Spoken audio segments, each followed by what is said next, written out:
Hello fans and to my only fan. So, i-share ko sa inyo ngayon kung magkano ba ang nagastos sa trip to Vietnam. Actually, nag-4 cities kami dito. Ho Chi Minh, Da Nang, Hanoi, tsaka Sapa. Galing Manila, talagang lumaban kami agad. Pagdating na pagdating, nagpunta kami agad sa Cu Chi Tunnel at saka sumakay kami ng bangka papuntang Mekong River para maka-experience kami nung alam mo na, ng bangka-bangka. So, medyo mahaba-habang lakaran siya. Ayan nga, pinag-golf car pa kami. So, ito yung mga sinasabi ko nga na kung malulunod rin lang naman ako, sana wag dito kasi baka sa tetano ako mamatay. Charot. So, actually, may istorya yan yan kung bakit brown yung kanilang river. Yan ay dahil sa mataas na salt, clay, tsaka yung parang sediment nila. Kaya siya kulay brown. So, hindi siya dahil siya marumi. Okay? Sobrang quick lang namin dito sa Ho Chi Minh. So, nag-one night lang kami sa Maze Hotel. 2,678 pesos siya for 4 packs na. Kasi, mas magandang pumasok dito dahil medyo mas mura. So, ayan. Since, ito na rin naman kami. Nag-nightlife na lang rin kami. Lakad-lakad sa gabi. And pinunta namin itong very famous nila na apartment Kineme. Basta ganyan. Yan, sobrang ganda niyan sa loob. Mukha lang siya madumi pero hindi siya masyadong madumi. Charot. Pero dyan kami kumain ng dinner kasi talagang haggard na kami to the max. Tignan nyo naman ang view for Vietnam. O, diba? Ang ganda ng city nila. In fairness naman talaga. Parang marami silang BGC. Siyempre, binisita namin yung very famous na Bui Vien Street. Ito yung party culture Kineme ng Ho Chi Minh or ng Saigon. So, yan lang. Kinabukasan, pumunta na kami ng Da Nang. Ito, nag-flight na kami dyan. So, sumakay kami agad. Laban agad sa buhay. Diba? Kasi nagmamadali kami. So, dito, nagstay lang kami ng 2 days. 2 nights. Okay. Nag-stay kami sa Mercy Hotel. Sobrang ganda ng Mercy Hotel. As in. So, 3,550 lang siya per night. Kasama na rin yung breakfast dyan. Sobrang ganda dun kasi talagang siya lang yung napuntahan namin na may pool. Napakaganda kasi nasa rooftop. So, ayan. Subakay kami ng cable car papunta ng Fancy Pan. May Fancy Pan pala sa Da Nang. May Fancy Pan din pala sa Sapa. Magkaiba pala yun. Okay.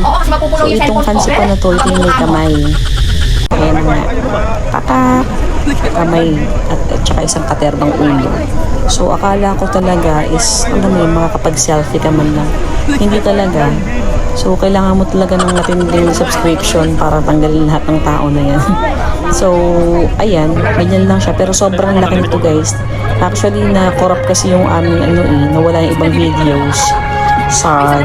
Pero yan lang yung mga videos namin para makita nyo lang na super duper crowded siya. Although malamig, tsaka talaga napakaswerte namin kasi hindi foggy, hindi umuulan, nag-Vietnam kami sa lahat ng cities na pinuntahan namin. So sa gabi, kumain na kami sa famous na seafood Kineme. Nanood din kami ng Fire Dragon na yan. Maganda yung pag nandun ka sa unang-una. Kasi pag tapos siya bumuga ng apoy, tsaka siya mag-i-spray ng sobrang daming tubig. So yung mga nandoon is sobrang basang-basa. Ayan, birthday ko kasi yan, guys. Kaya kinakantanda ko ng happy birthday ngayon. So, dito more on walkathon talaga. Kasi, masarap maglakad. Feeling safe. Ganun. Yan, after 2 nights naman, rekta kami sa Sapa. Nag-stay naman kami dyan sa Diamond Hotel. 3,550 per night. So, dito, malamig siya. Malamig siya nakaulit. So, nagsasabi si Sarah dyan na mag-giling daw sila ng hindi bukas. Sa Wednesday? Ay, Wednesday. Wala na kaming couple ni Don't You Worry. This is the last. Hindi ka nagkaroon ng sarili yung identity mo. Mabuti lang, hindi ka nakipag-couple sa akin, Day. Hoy, excuse me. Nung binili ko to, sabi niya, gusto ko rin natin yan, mami. Baka gusto niya isang ibang kulay lang. Tinanong mo ba? So, flights breakdown lang tayo ha. from Manila to Ho Chi Minh, Hanoi to Manila. Round trip yun, 13,730 pesos per person. So, multi-city siya. Tapos, Ho Chi Minh to Da Nang per person naman is 4,385. Tapos, ang Da Nang to Hanoi naman is 4,861 pesos. Yung aming eSIM for 7 days ay 365 pesos. Sleeper bus naman is 1,750 per person. Ayan, so sumakay na kami ng tren papunta ng sa Sapa Fancy Pan naman. Itong sa Sapa Fancy Pan, sobrang swerte mo talaga kung makapunta ka ng ganyan. Clear sky talaga. Kasi normally, or ibang kilala ko, dumating daw sila dyan, super duper foggy. So, wala na, di na nila makita yung kagandahan ng kabundukan. Kitang-kita nyo naman, or, di ba? Lakas Harry Potter, di ba? At ito na nga yung sa Fancy Pan. Actually, may mas mataas pa dito. Kaya lang, hindi ko na makita yung video na wala na siya, na walang parang bula. So, baka balikan ko na lang tong Vietnam, mga after, 20 years. Charot. So, ganyan siya. Tignan nyo naman, guys. Pakat naman talaga. Sobrang ganda talaga. Sa taas. Kasi kitang-kita mo lahat. O, diba? Sayang na wala isang video na mas maganda. Anyways, ayan. So, meron pang part sa Sapa na ito, yung maggaganto kayo. Kalimutan ko yung pangalan nito. Basta palang roller coaster kineme. Sobrang saya nito kasi talagang inggit na inggit sa akin yung iba kong friends kasi bakit daw ako is merong maganda-gandang video nito kasi sa kanila nga is talagang foggy. So ito ay 1,000 pesos lang siya. Good for 3 rides na yata. Nakalimutan ko na kung magkano. Basta ganun lang siya kamura. Or parang 2 rides yata. Pagtapos niyan, may isa pa kaming pinuntahan which is dito sa may parang bundok na kineme. Pero sobrang, ito na yata yung pinaka mataas na nasakyan kong elevator.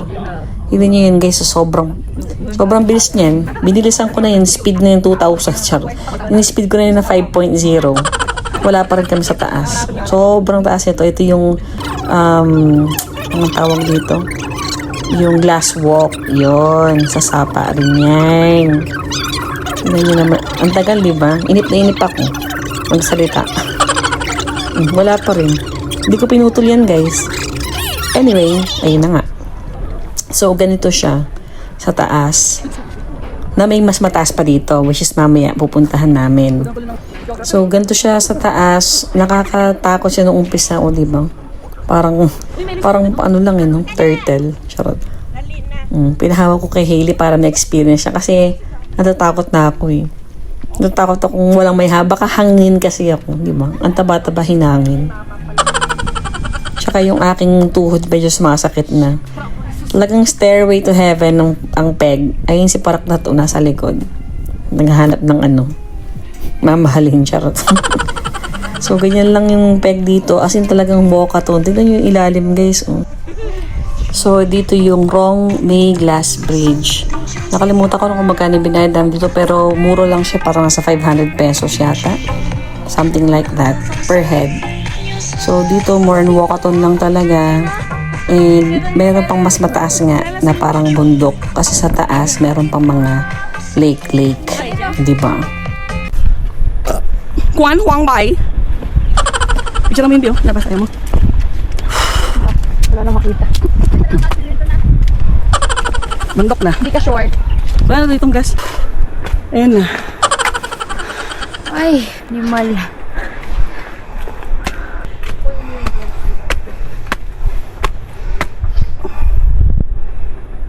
Ito, pag-give up na talaga ako dito kasi talagang hindi na ako makahinga guys. Tsaka tapos yung mga paa ko talaga naninintig na sila.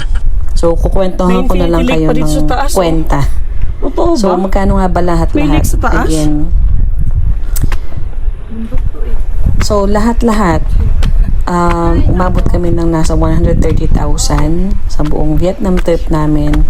And again, i-divide mo yun sa 4. Oh, 130,000 divide 4. Bahala ka na mag-divide dyan. Okay? Kasi pagod ako, oh. Oh. Nakakapagod talaga dito, Ay, Day. nakatugmas sa dito.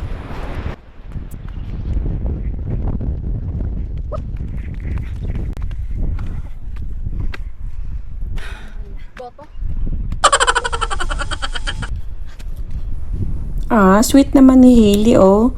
Tuwing humihinto ako, humihinto siya. Feeling ko kasi inisip niya baka mahimatay ako. Hindi naman niya ako masasalo. Diba? Ayun, oh. O, diba? Nag-selfie lang pala siya sa likod. Akala ko naman concern. Saan ayun? Pwede ko maiiyak ako. Baka dyan Hindi, ako makikita tayo. dalit eh. Gumski.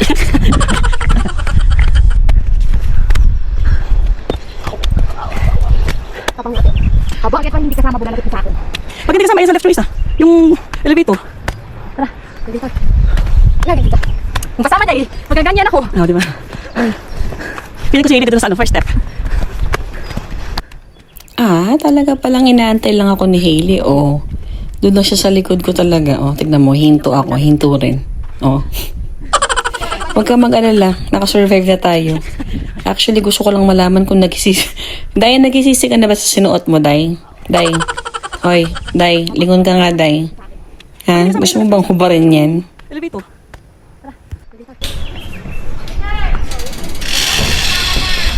Ayoko na.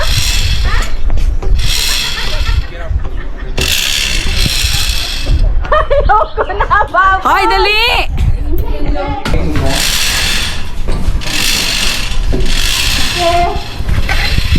Parang dumulas ka na. Can you remove this? Remove. Sa haba ng nilakad namin paataas, syempre, tinesting na rin namin yung highest bridge ng Vietnam. Pakat. Actually, hindi ko na nagawang mag-video kasi talagang nakakatakot to, guys. Hoy, dali! So, nilagay ko na sa bulsa ko yung camera. Kaya talagang hindi na siya nakumpleto. Tapos yan, syempre, Jimuwegan na kami, bumaba na, nag-chillax na, nag-sleeper pass na rin kami yung araw na yan. Papunta naman ng Hanoi. May So, bawal sa dyan! Hanoi, wala na rin. Nawala na yung mga videos, tsaka corrupt silang lahat. Abutan tayo ng ulan dito, ewan ko lang. Mimi, ayaw na lamang pala. Kaya ko yan.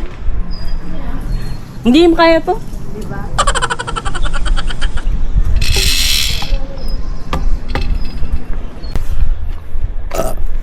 Kwan Huang Bai. Picture mo yun, Bio. Labas, ayaw mo. Wala nang makita.